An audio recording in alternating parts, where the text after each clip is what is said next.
Yeah, the one thing that I always watch, and it does get a little quanty, is credit spreads. Okay. So the credit market, if anybody sort of follows the vernacular, the credit market has historically been the smarter market.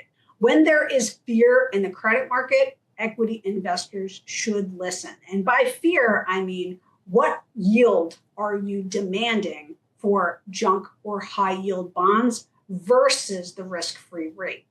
When that's widening, give me more coupon to take on all this risk, that's usually a bad setup for equities, meaning that the credit market usually has a better predictive measure of figuring out if there's going to be more bankruptcies, if there's going to be more credit stress. So when you see fear in the credit market versus no fear in the equity market, that's usually a negative setup for equities. Right now, over the last year, we've actually seen the exact opposite.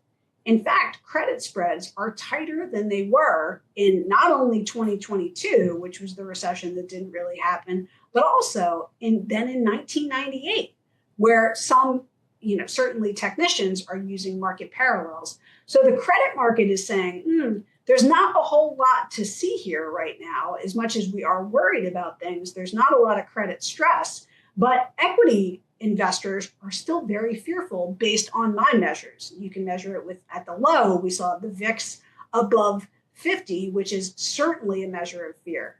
That's historically a really good setup for equities. That's almost the math behind how equities can climb the wall of worry, because if the credit market is saying, not a whole lot to see here, and the equity market is saying, I'm very scared, that's usually a good setup. So that's the indicator that I watch most of all every day, which is high yield credit spreads.